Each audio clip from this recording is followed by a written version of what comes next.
En fait, j'ai toujours ressenti un besoin d'être avec des bestioles. J'avais envie de faire plein de choses, j'avais envie de voyager beaucoup, mais à chaque fois, il y avait toujours quelque chose qui me ramenait soit aux brebis, soit aux chevaux. Et quand je travaillais dans les brebis, j'avais envie d'être avec des chevaux, et quand je travaillais dans les chevaux, j'avais envie d'être avec des brebis. Maintenant, j'ai des chevaux et des brebis.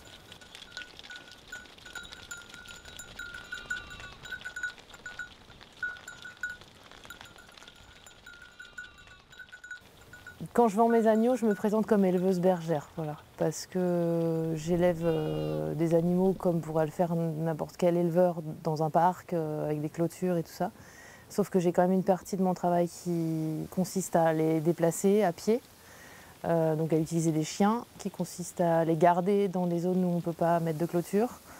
Donc ça par contre vraiment métier de berger en fait. C'est une espèce de soin pour que tout aille bien et quand... Enfin, moi j'ai toujours ce soulagement quand je les mets dans un nouveau parc ou dans un nouvel endroit et qu'il y a plein à manger, que voilà, il fait beau, il y a de l'ombre, il y a un peu tout quoi. Il y a un peu tout pour qu'elles aillent bien. Et je trouve ça super. Et là je peux m'asseoir et je fais ah c'est cool. Je suis fille de paysans, cultivateur puis maraîcher bio sur l'Île-de-France. J'ai quitté le milieu paysan pour faire de la photographie à Paris pendant plusieurs années. Et je suis retournée parce que la campagne que j'avais fui me manquait beaucoup. J'ai voyagé, enfin voilà, j'ai vécu ma vie de bohème, moitié bergère, moitié cavalière pendant quelques années. Et ma route a fait que je suis remontée en Seine-et-Marne et que visuellement je voyais de l'herbe partout et il ne se passait rien quoi, d'autre que des broyeurs.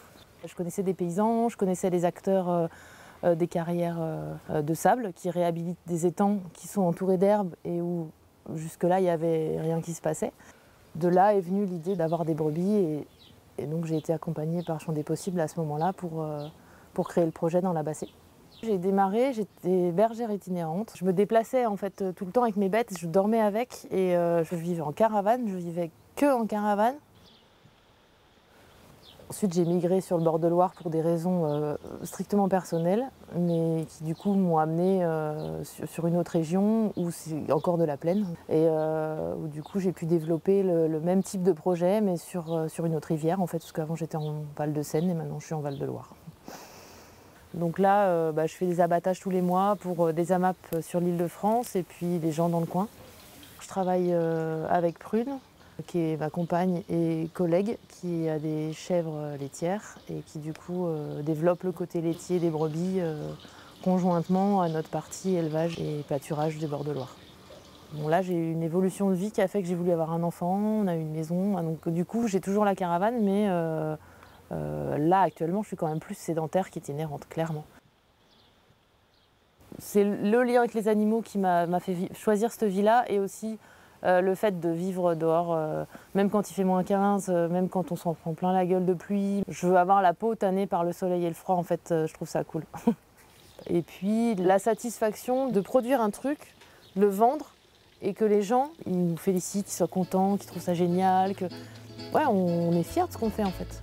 Du coup, ça suffit à être heureux quoi.